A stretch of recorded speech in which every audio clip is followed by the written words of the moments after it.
मेरा नाम डॉक्टर अर्चना मिश्रा है और वेलबींग सेंट्रल पर आपका फिर से स्वागत है। तुम लोग गंवार भाषा में क्यों बात करते हो? आजकल भोजपुरी कौन बोलता है? सिर्फ बिहारी भूचड़ लोग ही भोजपुरी बोलते हैं। मैंने ऐसी कई सारी बातें सुनी हैं क्योंकि मुझे भोजपुरी बोलना आता है और मेरे जनरेशन के कई लोग जो शहरों में रहते हैं वो इसे नहीं बोल पाते। मेरी माँ और मेरे पापा ने हमें अपनी भाषा सिखाई। मेरी माँ बताती हैं कि जब मैं छोटी थी तब वो लोग मुझे एक टेबल के बीच में बिठा देते थे जहाँ मैं माँ की तरफ देखकर भोजपुरी में बात करती थी और फिर दूसरी तरफ मुड़कर पापा से हिंदी में बोलती थी। फिर जब स्कूल जाने लगी तब अंग्रेज़ी सीखा। मैं अपनी माँ और अपने भाई बहनों से भोजपुरी में बात करती हूँ और जब हम पापा से मिलते हैं या उनसे बातें करते हैं तो वो हिंदी में होता है। मैंने अपनी नानी और दादाजी को नहीं देखा, पर जब मैं गर्मी की छुट्टियों में दादी या नाना के घर जाती थी तब वहाँ सभी लोगों से आसानी से बात कर पाती थी। मैं अपने नाना और दादी के बहुत करीब थी और मुझे लगता है कि इसमें भोजपुरी का बहुत बड़ा योगदान था।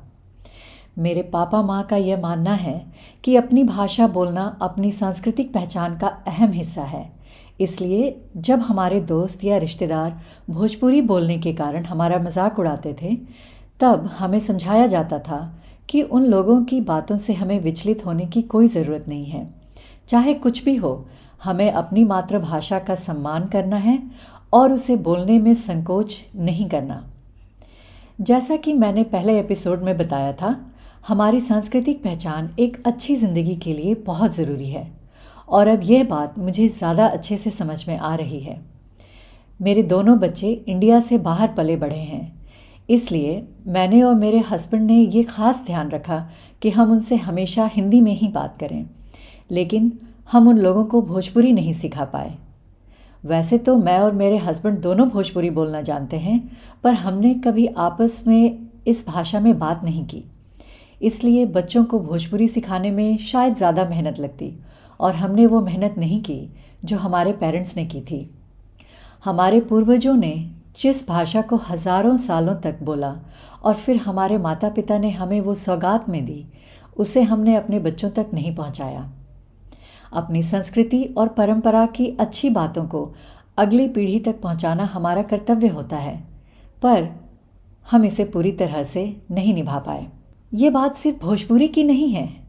आज दुनिया भर में भाषाएं इसी तरह से लुप्त हो रही हैं। एक रिसर्च के मुताबिक अगले 100 सालों में हम 90% भाषाएं खो देंगे। ज़रा सोचिए इसके बारे में। 90% भाषाएं जो हम अभी बोलते हैं वो हमारे बीच 100 सालों में नहीं रहेंगे। जब एक भाषा की समाप्ति होती है तब सिर्फ एक भाषा ही नहीं बल्कि उससे जुड़ी हुई कई चीज़ें जैसे त्यौहार, लोकगीत, लोक नृत्य और यहाँ तक कि खान पान भी धीरे धीरे ख़त्म होने लगते हैं। लोगों का भोजपुरी के प्रति नज़रिया देखते हुए मुझे लगता है कि कहीं ये रह चुकी भाषा नहीं बन जाए। वैसे तो भोजपुरी कई जगहों पर बोली जाती है, पर यह बिहार की मुख्य भाषा के रूप में देखी जाती है। जब मैं बड़ी हो रही थी तब बिहार एक विकसित राज्य से अविकसित और पिछड़ा राज्य बन रहा था। कई राजनीतिक और सामाजिक कारणों से बिहारी अपने आप को औरों से कम समझने लगे थे। बढ़ती गरीबी, गिरता हुआ शिक्षा स्तर, बिगड़ी हुई अर्थव्यवस्था और दूसरे कई कारणों से बिहार की हालत ख़राब हो रही थी। ये संभव है कि कई लोगों ने अपने बच्चों को बिहार की गिरती छवि से बचाने की कोशिश में भोजपुरी नहीं सिखाया। मैं बोकारो स्टील सिटी में पली बढ़ी, जो सन 2000 तक बिहार में था और अब झारखंड का हिस्सा है। स्टील प्लांट की वजह से बोकारो में देश के सभी कोने के लोग रहते हैं और इसीलिए यहाँ कई भाषाओं और संस्कृतियों का बहुत अच्छा मेल मिलता है। सौभाग्य से मेरा फ्रेंड सर्कल भी अलग अलग भाषाओं, रहन सहन और सोच विचारों से संपूर्ण था। इसकी वजह से मेरे मन में सारी भाषाओं और सोच विचार के लिए हमेशा से सम्मान रहा है। बचपन से 3 भाषाओं को बोलने के कारण मैं किसी भी नई भाषा को जल्दी सीखने की क्षमता रखती हूँ और उन भाषाओं को बोलने वाले लोगों से जल्दी ही घुल मिल भी जाती हूँ। इससे मेरा सामाजिक स्वास्थ्य हमेशा से अच्छा रहा, चाहे वो भारत में हो या किसी दूसरे देश में। रिसर्च भी इस बात का सबूत देता है कि 2 या उससे अधिक भाषाएं बोलने वाले लोग जटिल समस्याओं को ज़्यादा बेहतर हल कर सकते हैं, क्योंकि वो लोग एक समस्या को अलग अलग नज़रिए से देख पाते हैं। मेरे कई बंगाली, तमिल या मलयालम बोलने वाले दोस्त स्कूल या दूसरे बाहरी जगहों पर अपनी भाषा में बात करते थे, पर मैं और मेरे दोस्त जो भोजपुरी बोलने वाले परिवार से आते थे, कभी आपस में अपनी भाषा में नहीं बोलते। कईयों को तो बोलना ही नहीं आता था और कईयों को इस बात का गर्व था कि उन्होंने भोजपुरी बोलना नहीं सीखा। उनके लिए भोजपुरी बोलना पिछड़ेपन की और नहीं बोलना आधुनिकता की पहचान थी। इसमें उनकी कोई गलती नहीं थी। वो लोग शायद बिहार और भोजपुरी के बंधन से हटना चाहते थे। यह समस्या सिर्फ भोजपुरी की ही नहीं, बल्कि हर उस भाषा की है जिसे बोलने वालों को दूसरों से छोटा होने का एहसास दिलाया जाता है। ऐसे में लोग अपनी भाषा से दूर भागने लगते हैं और एक आधुनिकता से जुड़ी हुई भाषा को बोलने की कोशिश करते हैं। हर भाषा सुंदर होती है, जिसे बनने में हज़ारों साल लगते हैं। वैसे तो हम जितनी ज़्यादा भाषाएं सीख सकते हैं हमें सीखना चाहिए, लेकिन अपनी भाषा से दूर भागकर नहीं, क्योंकि ऐसा करने से हम और भी कई कीमती चीज़ों को खो देते हैं। मैं बचपन से ये नोटिस करती थी कि मेरे जो दोस्त हर जगह अपनी भाषा बोलते थे, उनकी सांस्कृतिक पहचान भी काफ़ी मजबूत थी। उदाहरण के लिए मेरे बंगाली दोस्त गीत, संगीत और चित्रकारी आदि में भी बहुत काबिल थे। मेरा मानना है कि उन्होंने अपनी भाषा का सम्मान करके अपनी पूरी संस्कृति को मजबूत बनाए रखा है। भोजपुरी में कई सारी मज़ेदार कहावतें, मुहावरे और कहानियाँ हैं जो मैंने अपनी माँ और इस भाषा को बोलने वाले कई लोगों से सीखा है, पर मैं ये सब अपने बच्चों को ठीक तरह से नहीं बता पाती हूँ, क्योंकि इनका अनुवाद करने पर वो मज़ा ही नहीं आता। उदाहरण के लिए जब मेरी माँ बोलती है, जो मोरा राम के न सो कौना काम के रे, मैंने इसे अपने बच्चों को अनुवाद करके बताने की कोशिश की है, पर उसकी सही भावना को सिर्फ भोजपुरी में ही ग्रहण किया जा सकता है। हर भाषा में ऐसी कई कहावत, कई चुटकुले और कई छोटी छोटी चीज़ों को अपने अंदर समाये रखता है, जिसका सटीक अनुवाद करना मुश्किल होता है। छठ बिहार का प्रमुख त्यौहार है, जिसमें हम ढलते और उगते हुए सूरज की आराधना करते हैं। इस त्यौहार की एक बड़ी खासियत इसके सुंदर गीत हैं, जिसे भोजपुरी बोलने वाले ज़्यादा अच्छी तरह से समझ सकते हैं और उनका आनंद ले सकते हैं। हमारी शादियों में भी जो गीत गाए जाते हैं, उनका सही आनंद हम तभी ले पाते हैं जब हम उनके बोल समझ सकते हैं। मुझे लगता है कि ऐसे मौक़ों पर हमारे पूर्वज अपनी भाषा के माध्यम से हमारे बीच मौजूद होते हैं और अपना आशीर्वाद देते हैं। इसलिए मुझे कभी कभी ये ख्याल आता है कि अगली पीढ़ियों की शादियों में भोजपुरी के बिना हम अपने पूर्वजों की मौजूदगी का एहसास कैसे करेंगे। आज दुनिया भर में 5 करोड़ लोग भोजपुरी बोलते हैं, पर जैसे जैसे बिहार में राजनीतिक और सामाजिक बदलाव आए, इस भाषा को या तो पिछड़ापन या फिर अश्लीलता से जोड़ा जाने लगा। उदाहरण के लिए भोजपुरी गाने, जो आजकल अश्लीलता के लिए ज़्यादा और सांस्कृतिक पहचान के लिए कम जाने जाते हैं। यह भी एक कारण है कि कई लोग सामाजिक पायदान पर आगे बढ़ने के ख्याल से अपने बच्चों को भोजपुरी नहीं सिखाना चाहते। लेकिन मेरा ये मानना है कि भोजपुरी बोलने की वजह से जो फ़ायदे हमें मिले हैं, वो हमारे बच्चों को नहीं मिले। मुझे अपनी भाषा बोलने के कारण कई लोगों से बहुत प्यार मिला, ख़ास करके मेरे गांव में रहने वाले परिवार और रिश्तेदारों से। मैं उनसे उनकी भाषा में बात कर सकती हूँ और इसलिए वो भी मेरे से ज़्यादा जुड़े हुए महसूस करते हैं। अपना सुख दुख वो सब बहुत आसानी से मेरे साथ बांट सकते हैं। जब भी हम अपनी दादी से मिलते थे, तब शाम को उनके पास जाकर लेट जाते थे और वो हमें अपने जीवन की ढेर सारी कहानियाँ सुनाती थीं। हमने उनसे कई सारी पुरानी बातें सीखी जो आज अमूल्य हैं। वो अब हमारे बीच कई दशकों से नहीं हैं, पर उनके साथ की गई वो सारी बातें हमें याद हैं। वहीं दूसरी तरफ भाषा की दीवार के कारण मेरे बच्चे अपनी दादी या नानी के साथ उनकी कहानियों का आनंद नहीं ले पाते। वो अपने दादा दादी, नाना नानी और कई रिश्तेदारों के साथ वैसे नहीं जुड़ पाए जैसे हम थे।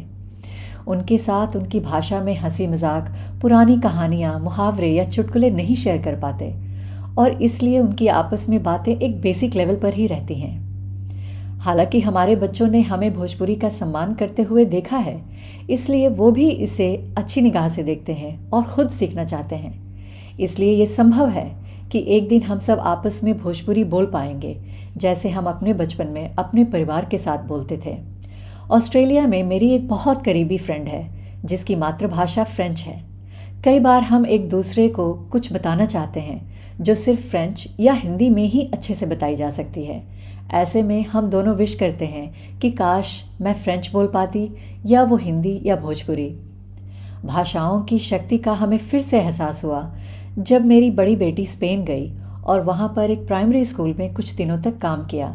वो स्पेनिश बोल सकती है, इसलिए वहाँ पर 8 महीने रही और वहाँ के लोगों से कई सारी बातें सीखा। अब उसे स्पेन के साथ अपनापन महसूस होता है और वहाँ की संस्कृति के लिए उसके मन में गहरा सम्मान है। आजकल हम अपने बच्चों को बहुत शौक से दूसरी भाषाएं सिखाने के लिए प्रोत्साहन देते हैं और कई स्कूलों में भी फ्रेंच, स्पेनिश, इटालियन, मैंडरिन इत्यादि भाषाएं सिखाई जा रही हैं। ये बहुत अच्छी बात है, पर अगर हमारे बच्चे अपनी ही भाषा का महत्व नहीं जानते तो फिर दूसरी भाषाओं को कितना महत्व देंगे। मुझे अमेरिका में एक सामाजिक कार्यकर्ता ने बोला था कि जब हम अपनी भाषा और संस्कृति को समझते और सम्मान देते हैं तभी हम दूसरी संस्कृतियों और भाषाओं का सम्मान कर सकते हैं। ठीक उसी तरह जैसे जिन लोगों को अपने आप से प्यार नहीं होता उन्हें दूसरों से स्नेह मिलना मुश्किल होता है। अपनी भाषा को समझना बहुत ज़रूरी है क्योंकि एक भाषा से हमारी संस्कृति की कई सारी बातें जुड़ी होती हैं और अगर हमने उसे खो दिया तो फिर धीरे धीरे हमारी पूरी संस्कृति भी खत्म हो सकती है। जब एक इमारत की नींव कमज़ोर होगी तो वो इमारत कितनी मजबूत होगी। जैसा कि मैंने पहले एपिसोड में भी बताया था, हमारी सांस्कृतिक पहचान हमारे संपूर्ण स्वास्थ्य के लिए बेहद ज़रूरी है, जिसे बनाए रखने के लिए अपनी भाषा एक अहम किरदार निभाती है। मेरा ये एपिसोड उन सारी भाषाओं और संस्कृतियों के लिए समर्पित है जिन्हें किसी भी कारण से अगली पीढ़ी को नहीं सौंपा जा रहा। हमारा ये डर सही नहीं है कि अपनी भाषा बोलने के कारण हमारे बच्चों को लोग नीची निगाह से देखेंगे, बल्कि अगर वो अपनी भाषा नहीं सीखेंगे तो अपनी सांस्कृतिक धरोहर का आनंद ही नहीं उठा पाएंगे। वो जीवन के कई रसों से वंचित रह जाएंगे जो अपनी भाषा के माध्यम से मिलती हैं। जब कोई दुश्मन आक्रमण करके एक समाज को अपने वश में कर लेता है तो वो वहाँ के लोगों की भाषा को मिटाने की अक्सर कोशिश करता है, क्योंकि इसके ज़रिए वो उनकी पूरी पहचान मिटा सकता है और एक कमज़ोर समाज उनके इशारों पर नाच सकता है। कई बार मुझे लगता है कि हमने अपने बच्चों के साथ कहीं वही तो नहीं किया। हालांकि हमारा उद्देश्य उन्हें सांस्कृतिक तौर पर कमज़ोर बनाने का बिल्कुल नहीं था।